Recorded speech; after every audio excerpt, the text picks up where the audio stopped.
PM পোষণৰ এটা গুৰুত্বপূৰ্ণ নিৰ্দেশনা মাননীয় ওম প্ৰকাশ মহোদয়ৰ পৰা হেমডি ওম প্ৰকাশ মহোদয়ৰ পৰা বিভিন্ন জিলাসমূহৰ DMC আৰু DPM অৰ্থাৎ ডিষ্ট্ৰিক্ট নোডেল অফিচাৰ PM পোষণৰলৈকে চিঠিখন আহিছে। চিঠিখনৰ বিষয়বস্তু হৈছে regarding setting up of school nutrition garden in the school covered under PM পোষণ। যিবোৰ বিদ্যালয়ত PM পোষণৰ আঁচনিখন চলি আছে সেই বিদ্যালয়ত এখন PM পোষণৰ গাৰ্ডেন স্কুল নিউট্ৰিশ্যন গাৰ্ডেন এখন প্ৰস্তুত কৰাৰ ওপৰত চিঠিখন প্ৰেৰণ কৰা হৈছে।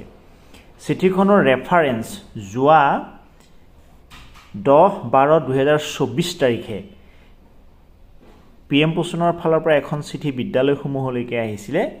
চিঠিখনত প্ৰত্যেকখন বিদ্যালয়লৈকে যিবিলাক বিদ্যালয়ত PM পোষণৰ আঁচনিখন চলি আছে প্ৰত্যেকখন বিদ্যালয়কে 1461 টকা প্ৰদান কৰা হৈছিলে। তাৰ কিছুমান গাৰ্ডেনৰ টুলছ কিনিবৰ কাৰণে তাত কিছুমান কোৰ আছিলে, স্প্ৰে আছিলে, জবকা আছিলে, তেনেকৈ খন্তি আছিলে আৰু বেলচা, সৰু বেলচা, সেনেকুৱা ধৰণৰ কিছুমান টুলছ কিনিবৰ কাৰণে সেই পইচাখিনি প্ৰদান কৰা হৈছিলে। আৰু সেইখিনিৰ সহায়ত বিদ্যালয়খনে নিউট্ৰিশ্যন গাৰ্ডেনখনৰ ষ্টেটাছটো কিমান দূৰ আগবঢ়াইছে সেইখিনিৰ ওপৰত তথ্য বিচৰা হৈছে। লগতে চিঠিখনৰ মূল অংশত লিখা আছে যদি বিদ্যালয়খনে সেই ফাণ্ডৰ জৰিয়তে নিউট্ৰিশ্যন গাৰ্ডেনখন প্ৰস্তুত কৰাৰ ক্ষেত্ৰত অসুবিধা পাইছে তেতিয়াহ'লে এডিশ্যনেল ফাণ্ড হিচাপে বা স্থানীয় ব্লকৰ BDO ওচৰত এনৰেগা আঁচনি, প্ৰধানমন্ত্ৰী যি এনৰেগা আঁচনি আছে সেই এনৰেগা আঁচনিৰ অধীনত আবেদন কৰিব পাৰিব আৰু যাতে অতিৰিক্ত ফাণ্ডখিনি পঞ্চায়তৰ ফালৰ পৰা যোগান পায় বা তেওঁলোকে পঞ্চায়তৰ ফালৰ পৰা ছাপোৰ্টটো পায়। লগতে ইয়াৰ এটা টাইম লাইনো দি দিয়া হৈছে যে এই নিউট্ৰিশ্যন বাগিচাখনৰ ক্ষেত্ৰত বিদ্যালয়খনে বা সংশ্লিষ্ট বিভাগে চৰকাৰক 2025-26 বৰ্ষৰ বাবে জানুৱাৰী মাহৰ 31 তাৰিখৰ ভিতৰত এই PM পোষণৰ গাৰ্ডেনখনৰ ষ্টেটাছটো চৰকাৰক জনাব লাগিব।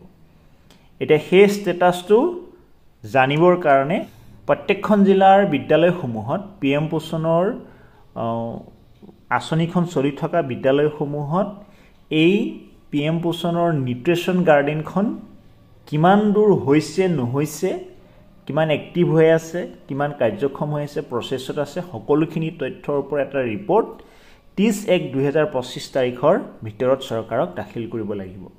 আৰু ৰিপৰ্টটোত কি কি থাকিব?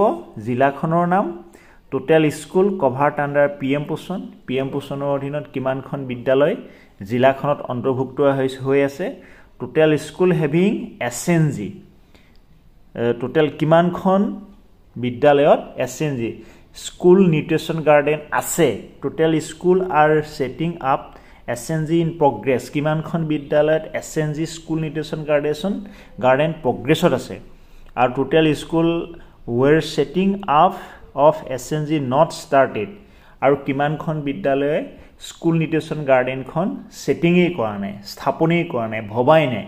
সেই গোটেই ৰিপৰ্টখিনি অলৰেডি ডিষ্ট্ৰিক্টৰ পৰা ষ্টেটলৈকে জনাব লাগিব।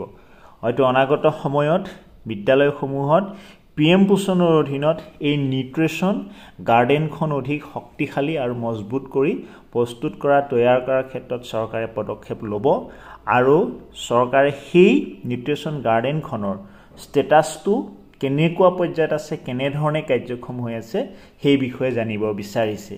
লগতে বহু বিদ্যালয়ত এই নিউট্ৰিশ্যন গাৰ্ডেনখন খুব ধুনীয়াকৈ সজাই পৰাই তোলা হৈছে। কিছুমান বিদ্যালয়ত যথেষ্টখিনি মাটি থাকে, আনকি চাপৰি এলেকাত যিবিলাক বিদ্যালয় আছে সেইবিলাকত নিউট্ৰিশ্যন গাৰ্ডেনখন বহুত আহল বহলকৈ প্ৰস্তুত কৰা হৈছে। ইয়াৰ ফটো আমি দেখা পাইছোঁ বা ইয়াৰ বাস্তৱ অভিজ্ঞতা আমাৰো হৈছে। প্ৰায়খিনি বিদ্যালয়তে কিছু কিছু ক্ষেত্ৰত নিউট্ৰিশ্যন বাগিচাখন কম বেছি পৰিমাণে আছে, কিন্তু কিছুমান বিদ্যালয়ত নিউট্ৰিশ্যন বাগিচাখন প্ৰস্তুত কৰাৰ কাৰণে যথেষ্ট মাটি নাই বা কেতিয়াবা বেৰাৰ অভাৱ থাকে। কিন্তু সেই গোটেই সামগ্ৰিকভাৱে ফাণ্ডৰ যদি প্ৰয়োজন হয় তেতিয়াহ'লে বিদ্যালয়খনে এনৰেগাৰ অধীনত লোকেল বা সেই ব্লকৰ বিডিঅ ওচৰত এপ্লিকেশ্যন দাখিল কৰিব পাৰিব আৰু তাৰ সেই পৰ্যায়ৰ পৰা বা এই পঞ্চায়তী ব্যৱস্থাৰ পৰাও ফাণ্ডৰ সহায় লৈ বিদ্যালয়খনত যাতে এখন নিউট্ৰিশ্যন গাৰ্ডেন প্ৰস্তুত কৰি তুলিব পাৰি সেইটোৰ ওপৰত গুৰুত্ব দিয়াটো প্ৰয়োজনীয় হৈ পৰিছে। আশা কৰিছোঁ আপোনালোকে কথাখিনি বুজি পাইছে আৰু অনাগত সময়ত আমাৰ ছাত্ৰ ছাত্ৰীসকলৰ MDMৰ এক ভাল পুষ্টিকৰ খাদ্য যোগানৰ উদ্দেশ্যে বিদ্যালয়সমূহত এখন বাগিচা প্ৰস্তুত কৰিবলৈ চেষ্টা কৰিব লাগিব বা হয়তো কৰিছে বা কৰিব আৰু সেই বাগিচাৰ পৰা প্ৰস্তুত হোৱা সেই পোষণ বাগিচাৰ পৰা প্ৰস্তুত হোৱা খাদ্য সামগ্ৰী যাতে ছাত্ৰ ছাত্ৰীসকলক মিড ডে মিল যোগান ধৰাৰ ক্ষেত্ৰত বিদ্যালয়খনৰ সহায় হয় তাৰ ওপৰত চৰকাৰে গুৰুত্ব আৰোপ কৰিছে। এইখিনি আছিলে কথাখিনি, আপোনালোকে বুজি পাইছে। Thank U.